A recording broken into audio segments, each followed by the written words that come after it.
Hello everybody, it's been a while since we've done one of these videos again, but I thought myself and Anushka would get together. The video that we put out a few months ago on gender-based health inequalities was really popular, so grateful for the opportunity to speak with Anushka again. Since we last spoke, of course, major legislation has gone through Parliament. The Health and Care Act of this year has received royal assent and has completed the important process of turning integrated care systems into statutory bodies as of the 1st of July this year. So that means that 42 of them will currently exist across England. We talk a lot about them and we work really closely with them. Each will have its own integrated care board, or ICB, to make things even more complicated, tasked with improving the health population, setting the area's strategic priorities, and really, as the name suggests, making sure integration happens within a certain place.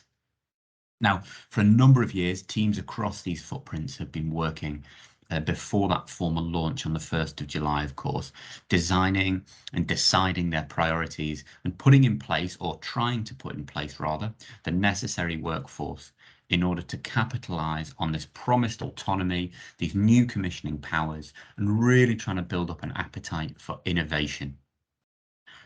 There are some enormous benefits that an ICS can bring, and Anushka and myself and other colleagues have spoken with several across England, and they've been able to identify them, but there are huge, enormous challenges as well. We can't have a discussion without mentioning COVID and the subsequent lockdown and how that so explicitly laid bare some of the key lessons that need to be learned in the short, medium and long term. So that's really what we want to touch on today. I think you've got 4 things to bring to our attention, Anushka, 4 specific challenges that if you're an ICS leader or if you're embedded in an ICS, what you really need to be looking out for. So tell me about them. Fire away. Thanks, George, for the introduction, and hi, everybody. So the 4 challenges which I think really stand out are the issues surrounding around cooperation, localization, accountability, and leadership. So to begin with, the heart of the ICS partnership is really to bring together a broad alliance of partners concerned with improving the care, health, and well-being of the population, with membership determined locally. As such, it requires a higher degree of cooperation than has ever been felt before. But this may be hindered by historically strained relationships between different partners and organizations, which could give rise to challenges when creating a clear shared vision. For example, engaging with local authorities who have their own priorities and which may not necessarily be related to those of their NHS partners. Additionally, more complex systems with little history of working together may find it harder to make decisions and agree service changes, whilst less complex ICSs in more affluent areas may face an easier task. However, there are some possible solutions to address this. So first off, ICS leaders should bring together local government and voluntary sector organisations into their discussions as active partners right from the start.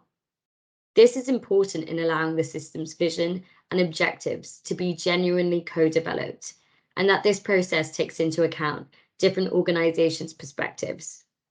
Open discussion also reveals alignments and helps build consensus on where more work needs to be done.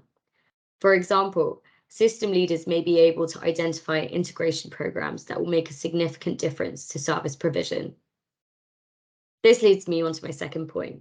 So within each ICS, place-based partnerships will lead the detailed design and delivery of integrated services across their localities and neighbourhoods. The partnerships will involve a whole array of people, including the NHS, local councils, local residents, and so forth. But the challenge here is that joining up all these people will differ from place to place. ICSs are not equal. They're different in size, complexity, and other characteristics. The pressures on services and the health of the population vary between ICSs, as do the resources available to address them. For example, with regard to workforce capacity, the number of GPs per 100,000 waste patients and clinicians per 100,000 people in each ICS ranges widely, as does the number of hospital staff. ICSs will thus face distinct issues unique to their locality, and there is not one blueprint that will apply to all. Luckily, there are a number of ways to counter these issues. In addition to increased and more effective cooperation between partners, national policy also plays a role. It must acknowledge this variation and be realistic about what different areas can achieve. Differences in local context should be reflected in how ICS performance is assessed and reported. The right approach to measuring local health system performance will depend on policy objectives. For example, whether policymakers want to judge ICS performance or support local systems to improve services. But any future approach to measuring ICS performance should reflect the broad range of objectives for local systems and avoid overly simplistic comparisons between areas. Even more so, publicly reported data should also link ICS performance to the underlying resources and context in each area. For example, to allow comparisons on relevant indicators between ICSs with similar levels of deprivation. Finally, policymakers must also target support for ICSs with different needs. For example, national NHS bodies are seeking to reduce health inequalities by targeting interventions at people living in the 20% most deprived areas of the country. But the most deprived areas are not evenly distributed between ICSs. Hence, some ICSs will require additional resources and support to help deliver these national policy objectives. Linking in with assessing the performance of ICSs is the issue of accountability and the new governance arrangements surrounding them. There is considerable uncertainty around their internal accountability, their accountability to national arm's length bodies in government, as well as their accountability to local communities. Even more so, in theory, the ICS board should be responsible in holding this accountability. But the degree of transparency of each board varies from place to place, and board membership is often repeatedly revised. The NHS Confederation recently released a report making a number of recommendations to help counter these problems. For example, to improve internal accountability within systems, there needs to be greater clarity about the function of ICSs, developing a clear set of outcomes to deliver collectively, and by working through locally, how the roles of the constituent organisations can fit together to deliver them.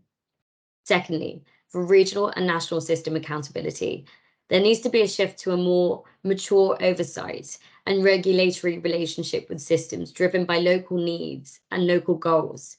This should take a broader based approach beyond delivery of healthcare and be open to challenge about legitimate national aspirations for improving services.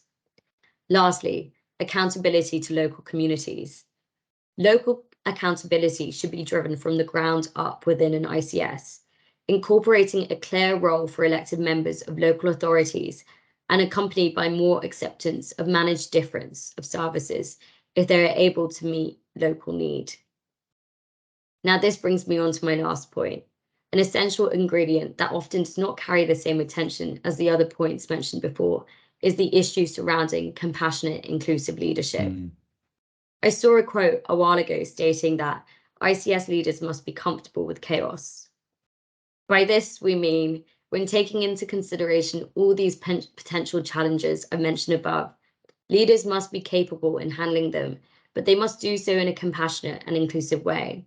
When working with such an increased number of partners and attempting to build strong relationships, leaders must have the ability to listen, understand, empathize, and support individuals in order to make them feel valued and truly part of the partnership.